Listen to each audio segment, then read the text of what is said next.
नमस्कार, भारत माता की जय, वंदे मातरम। साथियों, मैं सर्वेश पांडे, सौड़ आर्मी प्रमुख। अभी आप लोग लगातार फेसबुक पर एक वीडियो देख रहे होंगे आरजेडी के राज्यसभा सांसद मनोज झा का। मनोज झा जो हैं, ये लालू यादव के पार्टी के राज्यसभा के सांसद हैं और आप इनके वीडियो सर्च करेंगे तो आपको पता चलेगा कि ये पेरियार और अंबेडकर के बहुत बड़े भक्त हैं। इन्होंने जातिगत जनगणना का बहुत तगड़े से वकालत किया और जातिगत आरक्षण का बड़ा समर्थन किया इन्होंने, और हमेशा मतलब सौड़वादी मानसिकता, क्योंकि इनकी मानसिकता वो है नहीं, वो मानसिकता है आरजेडी की। तो आरजेडी के कृपा पर ये राज्यसभा सांसद हैं। तो भाई अब कोई भी है तो अपने मालिक की बात तो मानेगा ही मानेगा, तो वो उसी हिसाब से अपनी टिप्पणी दे रहे हैं। एक बात और क्लियर करना चाहता हूं कि मनोज झा कोई ब्राह्मणों के नेता नहीं है कि इनका कोई बयान जो है वो ब्राह्मणों का बयान है। इनके कई भी वीडियो आप उठा करके देखेंगे, कोई भी वीडियो, तो उसमें ये एंटी सवर्ण और एंटी ब्राह्मण और दलित चिंतन, पेरियार का गुणगान और अंबेडकर का गुणगान, इस तरीके से इनके बहुत सारे वीडियो हैं। तो अभी इनका एक वीडियो आया है क्षत्रिय समाज पर। इन्होंने एक वीडियो, इन्होंने राज्यसभा में एक वीडियो जारी किया है। उसमें इन्होंने कहा है, चूल्हा मिट्टी का, मिट्टी तालाब का, तालाब ठाकुर का, भूख रोटी की, रोटी बाजरे की, बाजरा का, खेत खेत ठाकुर का। मतलब इस तरीके से इन्होंने कविता कही है। तो ये मनोज झा जी जो हैं, इन्होंने कभी सामान्य वर्ग के बच्चों के हित में ना कभी कोई वीडियो बनाया, ना कभी ये संसद में कोई आवाज उठाए।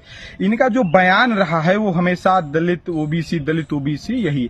देखिए, आप किसी भी जात की वकालत करें, हमें कोई तकलीफ नहीं, लेकिन जब आप किसी जात को टारगेट करते हैं वहां तकलीफ होती है। और आप जो कह रहे हैं कि क्षत्रिय समाज पर जो आप कविता गा रहे हैं कि चूल्हा मिट्टी का, मिट्टी तालाब का, तालाब ठाकुर का, तो एक मैं बात आपको बताऊंगा। ठाकुर समाज पर एक कविता है, इस वीडियो के माध्यम से मैं बताना चाहता हूं और आपको सुनाना चाहता हूं। ठाकुर, ये जो कविता है, इस कविता का नाम है ठाकुर का दुर्भाग्य। तो एक कविता आपको सुनाना चाहता हूं। मनोज झा जी, आप जरूर ध्यान से सुनिएगा, क्योंकि अल्प ज्ञान विष के समान होता है। और ठाकुरों पर तुरंत आपने कमेंट कर दिया, लेकिन ठाकुरों के त्याग, बलिदान, शौर्य, साहस के बारे में ना आपने पढ़ा, ना आपने जानने की कोशिश की। और आपका ये जो बयान है सिर्फ और सिर्फ सौरों को आपस में तोड़ने का है, और इससे कोई मतलब, इसका कोई अर्थ नहीं निकलेगा, क्योंकि आप तो लालू की कृपा पर सांसद हैं ही हैं। आपके बच्चे भी रसिया और अमेरिका में पढ़ रहे होंगे। आपको ना ब्राह्मणों के बच्चों से कोई मतलब है, ना सौरों के बच्चों से कोई मतलब है। आपको सिर्फ अपने राजनीतिक स्वार्थ से और अपनी राजनीतिक रोटी सेकना है, उससे मतलब है। तो ये जो ठाकुर का दुर्भाग्य नाम का एक कविता है, तो मैं सुनाना चाहता हूं। मनोज झा जी, थोड़ा ध्यान से सुनिएगा। कभी कासिम तो कभी गजनी से भिड़ा ठाकुर, कभी कासिम कभी गजनी से भिड़ा ठाकुर, हार तो तय थी पर फिर भी लड़ा ठाकुर, हार तो तय थी पर फिर भी लड़ा ठाकुर। हारना ही था उसे, हारना ही था उसे, वो अकेला लड़ा था। क्या जन्मभूमि ये तुम्हारी नहीं थी? मनोज झा जी, क्या ये जन्मभूमि तुम्हारी नहीं थी? फिर क्यों अकेला लड़ा ठाकुर, फिर क्यों अकेला लड़ा ठाकुर?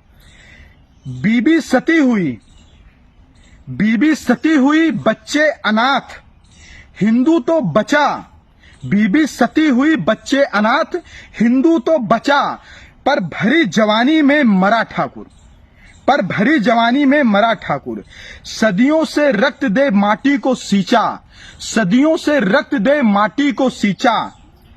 जन जन्म भूमि और धर्म की बेदी पर मरा ठाकुर, जन जन्म भूमि और धर्म की बेदी पर मरा ठाकुर। मौत होती तो लड़ भी लेता, ये आप जैसे लोगों के लिए है। मौत होती तो लड़ भी लेता, लेकिन अपनों से अपनों की घृणा से सहमा ठाकुर। और जिनके लिए सब कुछ खोया, जिनके लिए सब कुछ खोया, क्योंकि उनकी ही नजरों में बुरा ठाकुर। फिल्मों का ठाकुर, कहानियों का ठाकुर, किस्सों का ठाकुर, कविताओं का ठाकुर। जब दुबक बैठे थे घरों में सब तमाशबीन, जब दुबक बैठे थे घरों में सब तमाशबीन, तो पीढ़ियां युद्ध भूमि में बलिदान कर रहा था ठाकुर, तब पीढ़ियां युद्ध भूमि में बलिदान कर रहा था ठाकुर। आज बुद्धिजीवी पानी पी पी कर बरगलाते हैं, कोसते हैं कि आखिर कौन है ठाकुर। तो बताना चाहूंगा कि कौन बताए उन्हें कि केसरिया करके मूंछों पर ताव देकर मौत को गले लगाने वाला जाबाज ही था ठाकुर। तो ये वीडियो ध्यान से सुन लीजिएगा मनोज झा जी, और कोई ऐसी भी कविता और ऐसे वीडियो मत वायरल करिए जिससे सौरड़ों में आपस में फूट हो। और एक बात मैं इस वीडियो के माध्यम से सौर समाज के लोगों को बताना चाहता हूं कि मनोज झा अपने राजनीतिक स्वार्थ के लिए लालू के एजेंडे को आगे बढ़ा रहे हैं। इनका ना ब्राह्मण से मतलब है ना क्षत्रिय से मतलब है। ये एंटी राष्ट्रवादी, एंटी सवर्ण और एंटी ब्राह्मण हमेशा स्टेटमेंट देते हैं। इनके वीडियो को निकालकर आप देखिएगा, ये पेरियार और अंबेडकर के बहुत बड़े भक्त हैं। मुझे लग रहा है कि जिस विद्यालय में दिलीप मंडल पढ़ाई किए हैं उसी विद्यालय में ये मनोज झा भी पढ़ाई किए हैं। बस यही इस वीडियो के माध्यम से कहना चाहता था। जय हिंद, वंदे मातरम।